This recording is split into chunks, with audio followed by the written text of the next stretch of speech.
السلام عليكم ورحمة الله تعالى وبركاته.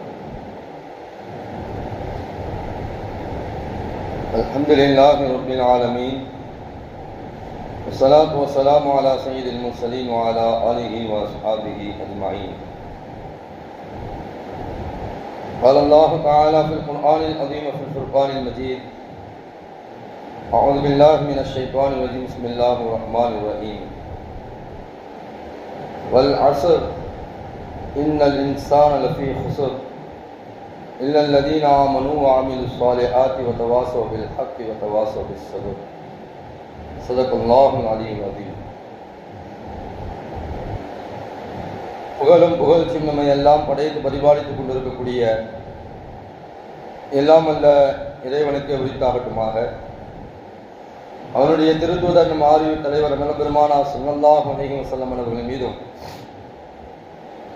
அவர்களின் வழி நடந்த உத்தம சத்திய சஹாபாக்கள், தாபிஈன்கள், தபா தாபிஈன்கள், சுஹதாக்கள், சாலிஹீன்கள், குறிப்பாக இங்கே ஒன்று கூடியிருக்கக்கூடிய நம் அத்தனை பேர்கள் மீதும் அல்லாஹ்வினுடைய சாந்தியும் சமாதானம் நிறைவாக உண்டாகட்டுமாக. ஆமீன். கண்ணியத்திற்கும் பெரும் மதிப்பிற்கும் உரிய அல்லாஹ்வின் நல்லடியார்களே, பெரியவர்களே, சகோதரர்களே, நாம் எல்லாம் இப்பொழுது நம்முடைய பிள்ளைகளுக்கு விடுமுறை விட்டிருக்கக்கூடிய காலகட்டத்தில் இருக்கிறோம். நம்முடைய பிள்ளைகள் எல்லாம் பள்ளிக்கூட விடுமுறையை பெற்று இந்த கோடை காலத்திலே அந்த பிள்ளைகள் இந்த விடுமுறையை கழிப்பதற்காக வேண்டி தயாராகி கொண்டிருக்கக்கூடிய ஒரு காலகட்டம், விடுமுறையை கழித்து கொண்டிருக்கக்கூடிய ஒரு காலகட்டம் இது. இந்த காலகட்டத்தில் நாம் நம்முடைய பிள்ளைகளோடு நடந்து கொள்ள வேண்டிய, நம்முடைய பிள்ளைகளுக்கு நாம் சொல்லிக் கொடுக்க வேண்டிய, கற்றுக் கொடுக்க வேண்டிய பல விஷயங்கள் இருக்கிறது. அவர்கள் பள்ளிக்கு செல்லக்கூடிய காலகட்டத்தில் அவர்களோடு நாம் இருக்கக்கூடிய நேரங்கள் குறைவு. அதுவும் இந்த காலத்திலே காலை எழுந்தது முதல் இரவு படுக்கும் வரைக்கும் பள்ளிக்கூடத்தினுடைய விஷயங்களிலே நிறைய முயற்சிகள் நாம் எடுத்துக்கொண்டிருக்கிறோம். பள்ளிக்கு அனுப்புவது, அதற்கு பிறகு வந்த பிறகு டியூஷனுக்கு அனுப்புவது, அதற்கு பிறகு அந்த பிள்ளைகள் சாப்பிட்டு விட்டு படுத்து விடுவார்கள். அவர்களோடு பேசக்கூடிய நேரங்கள், காலங்கள் என்பது குறைவான ஒரு காலகட்டம். இந்த சூழ்நிலையிலே அல்லாஹ்தஆலா இந்த விடுமுறை காலங்களை நம்முடைய பிள்ளைகளுக்கு அல்லாஹ்தஆலா கொடுத்திருக்கிறார். இந்த விடுமுறை காலங்களிலே அந்த பிள்ளைகளோடு நாம் அளவலாவி பழகுவது, அந்த பிள்ளைகளுக்கு நல்ல விஷயங்களை சொல்லிக் கொடுப்பது, இந்த விடுமுறை காலத்தை நல்ல முறையிலே அவர்களை கழிக்க வைப்பது ஒவ்வொரு பெற்றோர்களுடைய கடமையாக இருக்கிறது. அன்புமிக்கவர்களே, அல்லாஹ்தஆலா இந்த காலத்தை மிக அருமையாக நமக்கு கொடுத்திருக்கிறான். குர்ஆனில் அல்லாஹ்தஆலா சத்தியம் செய்கிறான். வல் அஸ்ர், காலத்தின் மீது அல்லாஹ்தஆலா சத்தியம் செய்கிறான். இன்னல் இன்சான லஃபீ ஹுஸ்ர், நிச்சயமாக மனிதன் கை சேதத்தில் இருக்கிறான் என்று அல்லாஹ்தஆலா பேசுகிறான்.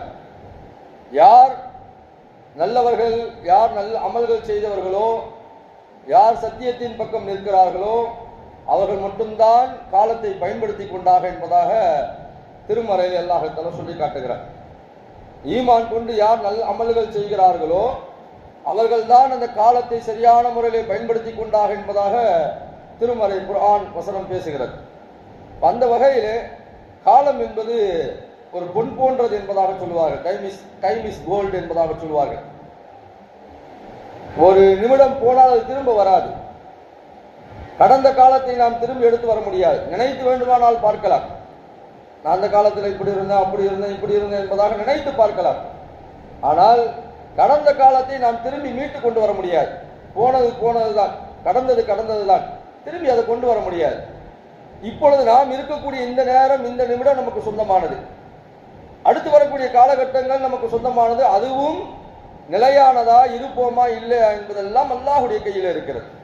ஆகையால் இருக்கும் போதே அந்த காலத்தை நாம் பயன்படுத்திக் கொள்ள வேண்டும். ஆகையால் தான் காலம் என்பது ஒரு பொன் போன்றது, காலம் என்பது ஒரு பணத்தை போன்றது, காலம் என்பது மதிப்பில்லாத மதிக்க முடியாத ஒன்று. அந்த அளவுக்கு அந்த காலம் என்பது ஒரு மனிதனுக்கு மிக முக்கியமானது என்பதாக குர்ஆனில் அல்லாஹ் தஆலா பேசுகிறார்.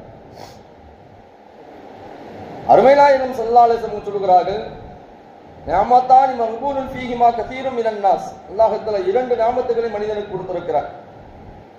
ஒன்று அஸ்ஸஹத், உடல் ஆரோக்கியம். இரண்டாவது ஓய்வு நேரங்கள்.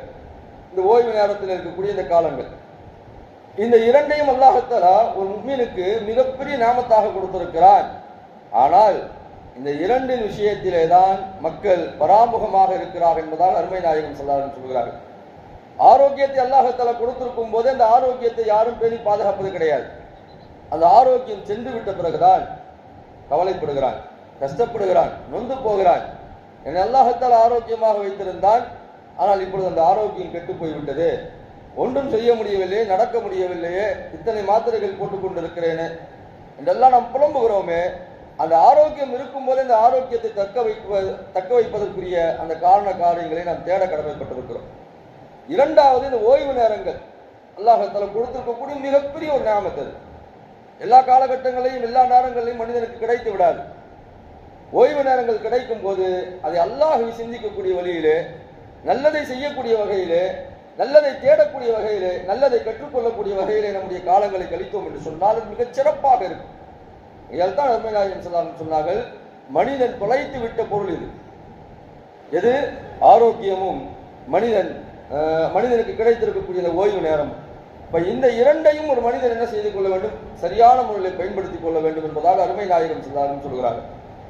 குர்ஆனும் ஹதீஸும் நமக்கு என்ன சொல்லுகிறது என்று சொன்னால், காலம் என்பது உங்களுக்கு கிடைத்திருக்கக்கூடிய மிகப்பெரிய ஒரு பொக்கிஷம்.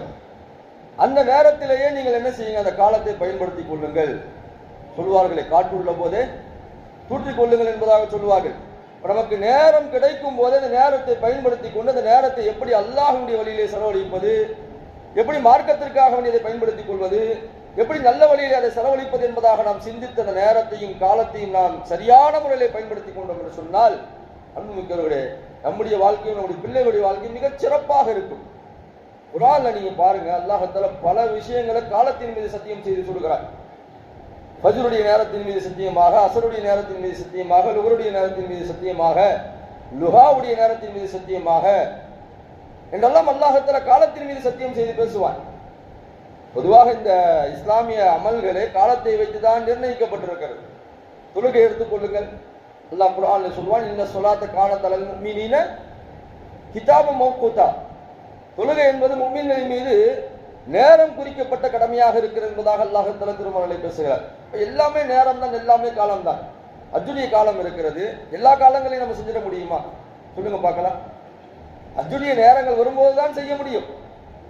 துல்ஹஜ் பிற 8, 9, 10, 11, 12 இந்த நாட்கள் வந்தால் தான் அது ஹஜ்ஜுடைய நாட்கள். நான் ஹஜ்ஜுக்கு போறேன், காபத்துல்லாவை பார்க்கணும், என்ற காசு பணம் இருக்குன்னு சொல்லிட்டு எல்லா நேரங்களையும் போய் செஞ்சிட முடியுமா? செஞ்சிட முடியாது. அதற்குன்னு ஒரு காலகட்டத்தை அல்லாஹ் தஆலா வைத்திருக்கிறார். அந்த காலகட்டத்திலே தான் அந்த அமல்களை செய்ய முடியும்.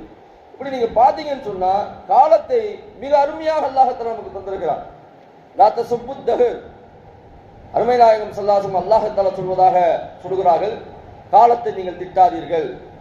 காரணம், அல்லாஹ் சொல்கிறான், வானத்தஹர், காலமாக நான் இருக்கிறேன். நேரம் சரியில்லைங்க, சனியும் பிடிச்ச நேரம், என்ன நேரம் தெரியலங்க, எந்த நேரத்தில் பிறந்தான்னு தெரியல. காலத்தின் மீது நம்ம திட்டுறோம் பார்த்தீங்களா? இதெல்லாம் அல்லாஹ்வை திட்டுவது. அல்லாஹ் சொல்கிறான், வானத்தஹர், காலமாக நான் இருக்கிறேன், காலத்தை உருவாக்கியவன் நானாக இருக்கிறேன், காலத்தை படைத்தவன் நானாக இருக்கிறேன், நேரத்தையும் கிழமைகளையும் மாதத்தையும் படைத்தவன் நானாக இருக்கிறேன் என்று அல்லாஹ் பேசுகிறான். ஏற்பட்ட அந்த நேரங்களும் காலங்களும் நமக்கு கிடைக்கும் போது அது அருமையாக கருதி, மிகப்பெரிய ஒரு வெகுமதியாக கருதி அந்த நேரங்களையும் காலங்களையும் நாம் பயன்படுத்திக் கொண்டோம் என்று சொன்னால் வாழ்க்கையில வெற்றி பெற்று விடலாம். இன்னைக்கு காலத்தையும் நேரத்தையும் சரியான முறையில் பயன்படுத்திக் கொண்ட பிள்ளைகள் தான் இந்த 12th எக்ஸாம் ரிசல்ட்ல நல்ல ஒரு முடிவை எடுத்திருக்கிறார்கள், நல்ல ஒரு அச்சீவ்மெண்ட் அடைந்திருக்கிறார்கள். அந்த காலத்தையும் நேரத்தையும் யார் பயன்படுத்தி கொண்டு அவர்கள் படித்தார்களோ அந்த படிப்பு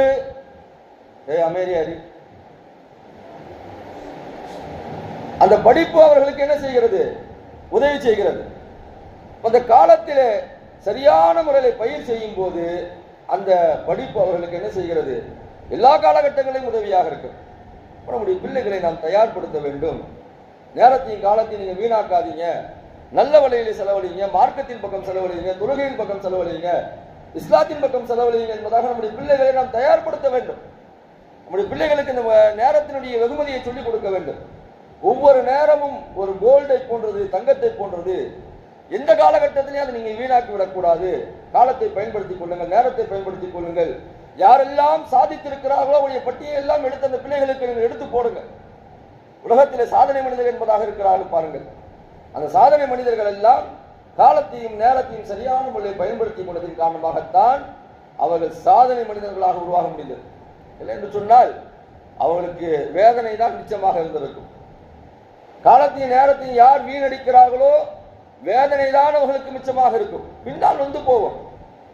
காலத்தையும் நேரத்தையும் நான் இவ்வளவு வீணாக்கி விட்டேனே, எனக்கு அல்லாஹ் எவ்வளவு பெரிய வாய்ப்பை கொடுத்தான், எவ்வளவு நேரங்கள் கொடுத்தான், எவ்வளவு காலங்கள் கொடுத்தான், எவ்வளவு வயதை கொடுத்தான், அதெல்லாம் வீணாக்கிட்டு இப்ப நான் வந்து உட்கார்ந்து இருக்கிறேனே என்பதாக புலம்புவோம். அந்த புலம்பல்களுக்கு நாம் ஆளாகிவிட்டோம். நம்முடைய பிள்ளைகளை நாம் என்ன செய்து விடக்கூடாது, ஆளாக்கி விடக்கூடாது. அந்த பிள்ளைகளுக்கு அதை சொல்லிக் கொடுக்க வேண்டும். காலத்தின் நேரத்தின் மதிப்பை அவர்களுக்கு சொல்லிக் கொடுக்க வேண்டும். இந்த வயதிலேயே நீங்கள் உங்களுடைய காலத்தையும் நேரத்தையும் சரியான முறையில் பயன்படுத்திக் கொண்டீர்கள் என்று சொன்னால் அது உலக படிப்பாக இருக்கட்டும், மார்க்க படிப்பாக எதுவாக இருக்கட்டும், எல்லாவற்றையும் அந்த பிள்ளைகளுக்கு நாம் கொண்டு கொடுக்க வேண்டும். இந்த உலகத்திலே நாம் ஆளுகிறோம், இந்த உலகத்திலே நாம் சாதனை படிக்க வேண்டும், இந்த உலகத்திலே நாம் சம்பாதிக்க வேண்டும், இந்த உலகத்திலே ஜீவிக்க வேண்டும். ₹1 இருந்தால் தாங்க மனுஷன் மதிக்கிறான். இன்னைக்கு காசுக்கு தான் இன்னைக்கு மரியாதை. காசு இல்லைன்னு சொன்னா என்ன செய்ய கிடையாது, இந்த மரியாதையும் கிடையாது. அப்பேற்பட்ட ஒரு உலகத்தில் நம்ம வாழ்ந்து கொண்டு இருக்கோம். இந்த பிள்ளைகளுக்கு நாம் அதனுடைய அருமையும் சொல்லிக் கொடுக்க வேண்டும். யாரிடத்திலும் கையேந்த கூடாது, பிறரிடத்திலே கையேந்தி வாழக்கூடிய ஒரு சூழ்நிலை உருவாக்கி கொள்ளக்கூடாது. உன்னுடைய சொந்த காலில் நீ நிற்க வேண்டும், சம்பாதிக்க வேண்டும். நீ 4 பேருக்கு உதவக்கூடியவனாக இருக்க வேண்டும். உன்னுடைய கை எப்பொழுதும் மேலே இருக்க வேண்டும், கீழே போகக்கூடாது. இதெல்லாம் நம்முடைய பிள்ளைகளுக்கு அந்த உழைப்பின் மதிப்பை சொல்லிக் கொடுக்க வேண்டும். சோம்பேறியாக வளர்க்கக்கூடாது. அந்த பிள்ளைகளை சோம்பேறியாக விட்டுவிடக்கூடாது. அந்த பிள்ளைகளுக்கு இந்த பணத்தின் மதிப்பையும் நாம் சொல்லிக் கொடுக்க வேண்டும். இந்த உலகத்தினுடைய தரத்தையும் நாம் சொல்லிக் கொடுக்க வேண்டும். எப்பேற்பட்ட ஒரு உலகத்திலே நாம் வாழ்ந்து கொண்டிருக்கிறோம். பாச நேசம் ஒரு காலம், பாசத்திற்கும் நேசத்திற்கும் அடிமையாக இருந்தக்கூடிய ஒரு காலம். அது ஒரு காலம், அது எதுவுமே இல்லைங்க. எல்லாரும் ஒண்ணு சேர்ந்து நல்லா சந்தோஷமா இருப்பாங்க. அப்படிப்பட்ட காலத்தையெல்லாம் நம்ம கடந்துதான் வந்திருக்கிறோம். எல்லாரும் சந்தோஷமா இருப்பாங்க, எதுவுமே இருக்காது. ஆனால் இன்றைக்கு எல்லாம் இருக்கிறது, சந்தோஷம் இல்லை. காரணம் என்ன சொன்னா, எல்லாம் பணத்தை முதலாக வைக்கிறார்கள். யார் நல்ல பணத்தை வைத்திருக்கிறார்களோ, செல்வந்தர்களாக இருக்கிறார்களோ அவர்களுக்கு முதலுரிமை கொடுக்கப்படுகிறது. அந்த பிள்ளைகளுக்கு நாம் இதனுடைய மதிப்பையும் சொல்லிக் கொடுக்க வேண்டும். உலகத்தில் நம்ம வாழணும்னு சொன்னா நல்ல கல்வி இருக்கணும், நல்ல அறிவு இருக்கணும், நல்ல பணம் சம்பாதிக்கணும், இந்த உலகத்தில் நல்ல முறையில வாழணும். இதெல்லாம் இருந்தால்தான் நீ சுயமரியாதையோடு வாழ முடியும் என்பதை நம்முடைய பிள்ளைகளுக்கு நாம் சொல்லிக் கொடுக்க வேண்டும். அதே நேரத்தில் இந்த உலகத்திலே வாழ்வதற்கு நாம் எப்படி கற்றுக் கொடுக்கிறோமோ, பள்ளிக்கூடத்திலே சேர்க்கிறோமோ, வேலை வாய்ப்புகளை அவர்களுக்கு நாம் தேடி கொடுக்கிறோமோ, எல்லாவற்றையும் செய்கிறோமோ, அதை விட அதிகமாக நாம் செய்ய வேண்டியது மறுமைக்காக வேண்டி நம்முடைய பிள்ளைகளை நாம் தயார்படுத்துவோம். மறுமைக்காக வேண்டி நம்முடைய பிள்ளைகளை நாம் இந்த உலகத்திலே தயார்படுத்த வேண்டும். சிறு வயதிலிருந்தே தயார்படுத்த வேண்டும். அதற்கு ஆரம்பமாக பெருமானார் ஸல்லல்லாஹு அலைஹி வஸல்லம் சொன்னார்கள், உங்களுடைய பிள்ளைகள் 7 வயதாகிவிட்டால் தொழும்படி நீங்கள் ஏவுங்கள். இதுதான் ஸ்டார்டிங், இதுதான் ஆரம்பம். நம்முடைய பிள்ளைகளுக்கு சின்ன வயசுல இருந்து நம்ம நிறைய சொல்லிக் கொடுப்போம். பிறந்ததிலிருந்து அந்த பிள்ளைகளை வீட்டில் வளரும் போது கலிமா சொல்லிக் கொடுப்போம். லா இலாஹா இல்லல்லாஹ் சொல்லுமான் என்பதாக சொல்லிக் கொடுப்போம். அவல் கலிமா சொல்லுமா, 2ஆம் கலிமா சொல்லுமா, இதெல்லாம் நம்ம சொல்லிக் கொடுப்போம். பாத்ரூமுக்கு போகும்போது என்ன துவா ஓதணும், வெளியே வரும்போது என்ன துவா ஓதணும், சாப்பிடும் போது என்ன துவா ஓதணும், பால் குடிக்கும் போது என்ன துவா ஓதணும், தூங்கும் போது என்ன துவா ஓதணும், தூங்கி எழுந்த பிறகு என்ன துவா ஓதணும், வீட்டை விட்டு வெளியே போகும்போது என்ன துவா ஓதணும், உள்ள வந்தா என்ன துவா ஓதணும். இதெல்லாம் நம்முடைய பிள்ளைகளுக்கு நம்ம என்ன செய்யணும் சொன்னா சின்ன வயசுல இருந்தே கற்றுக் கொடுத்து கொண்டே இருக்க வேண்டும். ஒரு 3 வயசு ஆகி அந்த பிள்ளைகளுக்கு பேச தெரிந்து விட்டது என்று சொன்னால் அந்த பிள்ளைகளுக்கு எல்லாவற்றையும் நாம் சொல்லிக் கொடுக்க வேண்டும். என்ன ஆச்சரியம் தெரியுமா, இன்னைக்கு 3 வயசு 4 வயசு பிள்ளைங்கள்லாம் சூப்பர் சிங்கர்ஸ்ல மிக திறமையாக பாடுகிறார்கள். பாக்குறீங்களா, மிக திறமையாக பாடுகிறார்கள். ஆனால் நம்முடைய பிள்ளைகளுக்கு நாம் இந்த மார்க்கத்தையும் குர்ஆனையும் ஹதீஸையும் கொடுப்பதில்லை. வளரட்டுங்க பிள்ளை, வளரட்டுங்க, இந்த வயசு விளையாடுற வயசு என்பதாக நாம் சொல்கிறோம். ஆனால் உலகத்தை மட்டும் தரமாக கொடுக்க கொள்ளும்.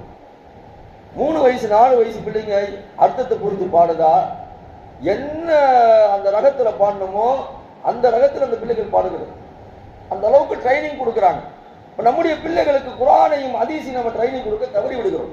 அதனால அந்த பிள்ளைகளுக்கு நம்ம சின்ன வயசுல இருந்தே கற்றுக் கொடுத்து கொண்டிருக்க வேண்டும். 7 வயசு ஆயிருச்சா தொழும்படி ஏவுங்கள், 10 வயதாகியும் தொழாவிட்டால் நீங்கள் அடித்து கொலை வையுங்கள் என்பதாக அருமை நாயகம் ஸல்லல்லாஹு அலைஹி அவர்கள் ஒழுக்கத்தின் பாடத்தை நமக்கு எடுக்கிறார்கள், நம்முடைய பிள்ளைகளுக்கு எடுக்க சொல்கிறார்கள்.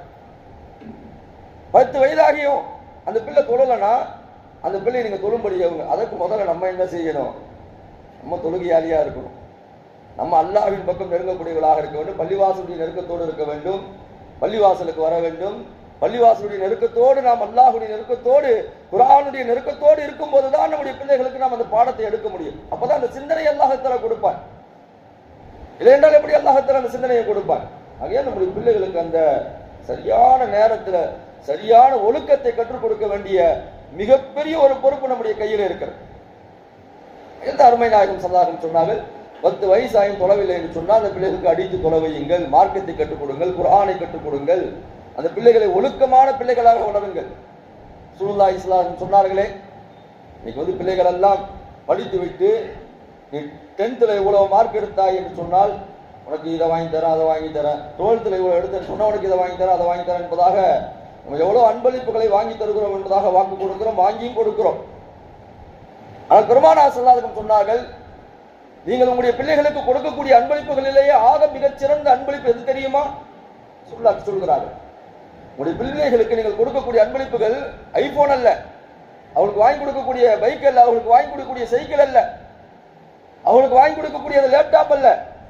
பெருமானார் ஸல்லல்லாஹு அலைஹி சொல்கிறார்கள், உங்களுடைய பிள்ளைகளுக்கு நீங்கள் கொடுக்கக்கூடிய அன்பளிப்புகளிலேயே ஆக மிகச்சிறந்த அன்பளிப்பு அவளுக்கு கொடுக்கக்கூடிய ஒழுக்கமுள்ள கல்வி என்பதாக அருமை நாயகம் ஸல்லல்லாஹு அலைஹி சொன்னார்கள்.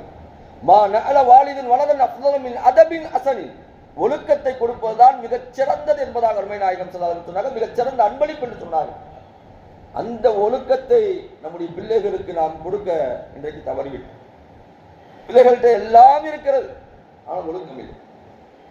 ஒரு காலத்தில் பிள்ளைகள் எல்லாம் பெரியவர்கள் எல்லாம் மதிப்பார்கள், சலாம் சொல்வார்கள், எழுந்து நிற்பார்கள், அவர்களுக்குரிய கண்ணியத்தை கொடுப்பார்கள். அதெல்லாம் இன்னைக்கு பிள்ளைங்கள்ட்ட தொலைந்து போய்விட்டது. ஒரு இடத்துக்கு போய் நிற்கிறோம், அந்த பிள்ளைங்க சலாம் சொல்றது கூட தயங்குறாங்க. அந்த பிள்ளைகளுக்கு நாம் அந்த ஒழுக்கத்தை கொடுக்க வேண்டும். பெரியவர்களுக்குரிய கண்ணியத்தை நீ சரியான முறையில் கற்றுக்கொள்ள வேண்டும் என்பதாக அவர்களுக்கு கற்றுக் கொடுக்க வேண்டும். அதெல்லாம் கொடுப்பதுதான் மிகச் சிறந்த அன்பளிப்பு என்பதாக அருமை நாயகம் ஸல்லல்லாஹு அலைஹி சொன்னார்கள். அந்த கல்வியை, அந்த ஒழுக்கத்தை தரக்கூடியது இந்த மார்க்க கல்வி மட்டும்தான். ஆகையால் இந்த நாட்களிலே, இந்த விடுமுறை நாட்களிலே நம்முடைய பிள்ளைகளுக்கு நல்ல விஷயத்தை சொல்லிக் கொடுங்கள், மார்க்கத்தை சொல்லிக் கொடுங்கள், குர்ஆனை சொல்லிக் கொடுங்கள், ஹதீஸை சொல்லிக் கொடுங்கள். இரவு கதைகளை இன்றைக்கு சொல்ல தவறிவிட்டோம். ஒரு காலத்துல சஹாபாக்கள் எல்லாம் நம்முடைய பிள்ளைகளை தூங்க வைப்பதற்கு நல்ல நல்ல விஷயங்கள், நபிமார்களுடைய விஷயங்களை எல்லாம் சொல்வார்கள். நம்முடைய முன்னோர்கள் எல்லாம் அப்படித்தான் வளர்த்தார்கள், நல்ல விஷயங்களை சொல்லிக் கொடுப்பார்கள். ஆனா இன்னைக்கு நம்முடைய பிள்ளைங்க எப்படிங்க தூங்குறாங்க சொல்லுங்க பார்க்கலாம்? போனோட தூங்குறாங்க, போனோட எந்திரிக்கிறாங்க. அதை கொடுக்கலன்னா தூக்கம் வர்றது கிடையாது, அதை காலையில் எந்திரிச்சு பார்க்கலன்னு சொன்னா தூக்கம் என்ன செய்ய கிடையாது, விழிக்கிறது கிடையாது. போனோட தூங்குறாங்க, போனோட எந்திரிக்கிறாங்க. இரவு 3 மணி வரைக்கும் பார்க்கறாங்க, 2 மணி வரைக்கும் பார்க்கறாங்க. காலேஜ் படிக்கக்கூடிய பிள்ளைகள், பள்ளிக்கூடம் படிக்கக்கூடிய பிள்ளைகள் அதை அப்படியே பார்த்துக்கிட்டே தூங்குறான், சார்ஜ் போட்டுக்கிட்டே தூங்குறான். சார்ஜ் குறைஞ்சிச்சுன்னா இவனுக்கு படப்படன்னு அடிக்குது. சார்ஜ் குறைஞ்சிச்சு சொல்லிட்டு என்ன செய்யறான், எடுத்து போடுறான். அந்த 100% விட்டு என்ன செய்யக்கூடாது, குறையக்கூடாதுன்றது ரொம்ப கவனமாக இருக்கிறார்கள். அன்புமிக்கவர்களே, நாம் இந்த உலகத்திலே சார்ஜ் ஏற்றிக் கொள்ளவில்லை என்று சொன்னால், மார்க்கத்தை நாம் இந்த உலகத்திலே நம்முடைய சார்ஜாக ஏற்றிக் கொள்ளவில்லை என்று சொன்னால், நாளை மறுமை நாளில் மிகப்பெரிய ஒரு நஷ்டத்துக்குரியவர்களாக ஆகிவிடுவோம். கண்டிப்பாக நஷ்டத்துக்குரியவர்களாக ஆகிவிடுவோம். இந்த உலகம் என்பது ஒரு மாயை, இந்த உலகம் என்பது ஒரு பொய், இந்த உலகம் என்பது ஒரு சிறைச்சாலை என்றெல்லாம் பெருமானார் ஸல்லல்லாஹு அலைஹி சொல்லியிருக்கிறார்கள். இந்த உலகம் என்பது ஒரு அலங்காரம், எல்லாவற்றையும் உங்களுக்கு அலங்காரமாக காட்டும். எதை வேண்டுமானாலும் அடைந்து கொள்ளலாம் என்பதாக உங்களுக்கு காட்டும். ஆனால் இது நிலையானதல்ல. அல்-ஆখিরাத்து அப்கா, மறுமை மட்டும்தான் நிலையானது என்பதாக அருமை நாயகம் ஸல்லல்லாஹு அலைஹி சொன்னார்கள். அந்த மறுமைக்காக வேண்டி நம்முடைய பிள்ளைகளை நாம் தயார்படுத்த வேண்டும். அற்புதமான ஒரு காலகட்டத்தை அல்லாஹ் தஆலா கொடுத்திருக்கிறார்.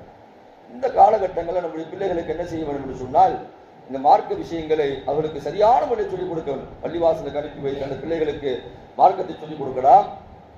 ஏன் நாமே நம்முடைய வீட்டில் அமர்ந்து கொண்டு நம்முடைய பிள்ளைகளுக்கு என்ன செய்யலாம், மார்க்க விஷயங்களை சொல்லிக் கொடுக்க வேண்டும். அதற்குரிய காலங்களும் நேரங்களும் நமக்கு கிடைக்கவில்லை என்று சொன்னால், நம்முடைய பிள்ளைகளை நாமே தயார்படுத்த வேண்டும், உருவாக்க வேண்டும். பள்ளிக்கூட பாடத்தை சொல்லிக் கொடுப்பது இல்லையா? சொல்லுங்க. காலையில் போயிட்டு வந்தா ஈவினிங்ல உட்காந்து என்ன செய்யறோம், இதை சொல்லு, அதை சொல்லு, இதை படிச்சு, அதை படிச்சு, எல்லாத்தையும் ஹோம்ஒர்க் கேட்கிறோமா இல்லையா?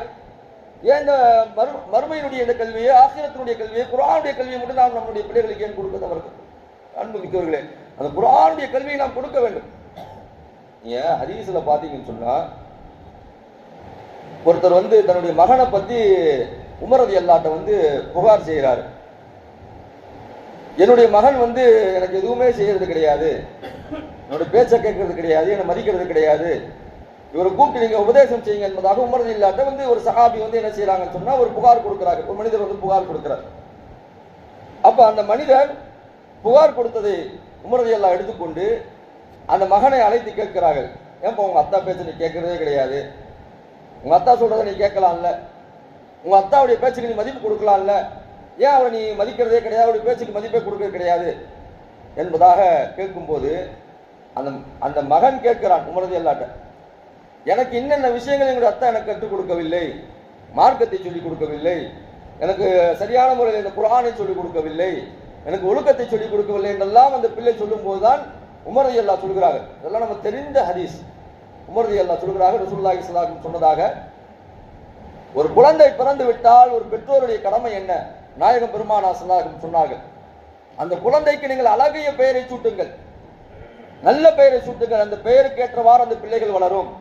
அதையால் தான் சில நேரங்களிலே, ஏன் பல நேரங்களிலே நல்ல பெயர் இல்லாத பிள்ளைகளுடைய பெயர்களை பெருமானார் ஸல்லல்லாஹு அலைஹி வஸல்லம் மாற்றி வைத்திருக்கிறார்கள். இன்னைக்கு பிள்ளைகள் எல்லாம் பெயர்கள் எப்படி வைக்கப்படுகிறார்கள் சொன்னால், நெட்டை பார்த்து இன்னைக்கு பிள்ளைங்களுக்கு பெயர் வைக்கப்படுகிறது.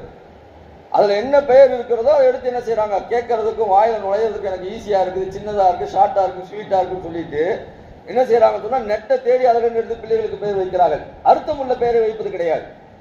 உமர் ரலியல்லாஹு சொன்னார்கள், பிள்ளை பிறந்து விட்டால் ரசூலுல்லாஹ் சொன்னார்கள், அந்த பிள்ளைக்கு நீங்கள் அர்த்தம் உள்ள பெயரை சூட்டுங்கள், அந்த பெயருக்கேற்றவாறு அந்த பிள்ளைகள் வளரும்.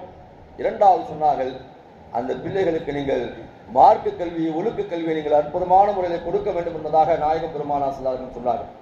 மூன்றாவது, அந்த பிள்ளைகள் ஒரு வயது வந்து விட்டார்கள் சொன்னால் அந்த பிள்ளைகளுக்கு நீங்கள் நல்ல வரனை தேடி நல்ல இடத்திலே அந்த பிள்ளைகளுக்கு நீங்கள் திருமணம் செய்து கொடுக்க வேண்டியது, ஆண் பிள்ளையாக இருக்கட்டும் பெண் பிள்ளையாக இருக்கட்டும். இது பெற்றோர்களுடைய கடமை என்பதாக அருமை நாயகம் ஸல்லல்லாஹு அலைஹி வஸல்லம் சொன்னார்கள். இப்படி யார் செய்கிறார்களோ அல்லாஹ் தஆலா அந்த பெற்றோர்களுக்கு சொர்க்கத்தை தருவான் என்பதாக அருமை நாயகம் ஸல்லல்லாஹு அலைஹி வஸல்லம் சொன்னார்கள் என்பதாக அதற்கு உமர் ரலியல்லாஹு அன்ஹு அந்த தந்தைக்கு சொல்கிறார்கள். இப்ப அந்த அடிப்படையில் நம்முடைய பிள்ளைகளுக்கு நல்ல பெயரை சூட்டுவது, நல்ல மார்க்கத்தை கொடுப்பது, நல்ல கல்வியை கொடுப்பது, ஒழுக்கத்தை கொடுப்பது, உலக கல்வியாக இருக்கட்டும் மார்க்க கல்வியாக இருக்கட்டும் எல்லாவற்றையும் கலந்து அந்த பிள்ளைகளுக்கு கொடுப்பது, ஒரு வயது வரும்போது அந்த பிள்ளைகளுக்குரிய தேவையான அந்த திருமண தேவையை அவர்களுக்கு பூர்த்தி செய்வது, இதையெல்லாம் ஒரு பெற்றோர்கள் கண்டிப்பாக செய்ய வேண்டும், அவருடைய கடமை என்பதாக அருமை நாயகம் ஸல்லல்லாஹு அலைஹி வஸல்லம் பெற்றோர்களுக்குரிய கடமையை குறித்து சொல்லியிருக்கிறார்கள். அந்த வகையிலே இந்த நேரங்களும் இந்த காலங்களும் இந்த விடுமுறை நாட்களும் நாம் சரியான முறையில் பயன்படுத்திக் கொள்ள வேண்டிய அற்புதமான நாட்கள்.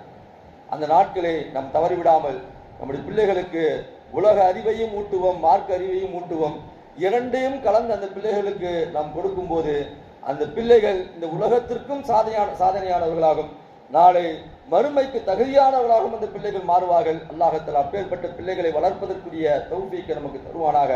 நம்முடைய பிள்ளைகளுக்கு ஒழுக்கத்தை நிரம்ப தரக்கூடிய பெற்றோர்களாக அல்லாஹ் தஆலா நம்மை ஆக்குவானாக. நம்முடைய பிள்ளைகள் நரகத்திலிருந்து பாதுகாக்கப்பட வேண்டும். அல்லாஹ் குர்ஆன்ல சொல்றான்ல, யா அய்யுஹல்லதீன ஆமனூ கூ அன்ஃபுஸக்கும், பெற்றோர்களை பார்த்து அல்லாஹ் சொல்கிறான், வகூது ஹன்னாஸ் வல் இஜாரா, உங்களுடைய பிள்ளைகளை நீங்கள் என்ன செய்யுங்கள், நரகத்திலிருந்து பாதுகாத்துக் கொள்ளுங்கள் என்பதாக அல்லாஹ் சொல்கிறானே. உங்களையும் உங்களுடைய குடும்பத்தார்களையும் நீங்கள் நரகத்திலிருந்து பாதுகாத்துக் கொள்ளுங்கள் என்பதாக சொல்கிறானே. அந்த நரகத்திலிருந்து நம்முடைய பிள்ளைகளை நாம் பாதுகாக்க வேண்டும். இன்னைக்கு நிறைய பிள்ளைகள் நரகத்தின் விளிம்பிலே இருக்கிறார்கள், நரகத்தில் போய் விழுந்து கொண்டிருக்கிறார்கள், தவறான பழக்கங்களில் இருக்கிறார்கள், தவறான செயல்களில் இருக்கிறார்கள். எதுவெல்லாம் நரகத்திற்கு அந்த பிள்ளைகளை அழைத்து செல்லுமோ அந்த காரியங்களில் இன்றைக்கு நம்முடைய பிள்ளைகள் ஈடுபட்டுக் கொண்டிருக்கிறார்கள். மதுவிலேயும் மாதுவிலேயும் கஞ்சாவிலேயும் இது மாதிரியான தேவையில்லாத மார்க்கம் தடுத்திருக்கக்கூடிய எல்லா காரியங்களிலும் நம்முடைய பிள்ளைகள் விழுந்து நரகத்தின் விளிம்பில் இருக்கிறார்கள், நெருப்பில் விழுந்து கொண்டிருக்கிறார்கள்.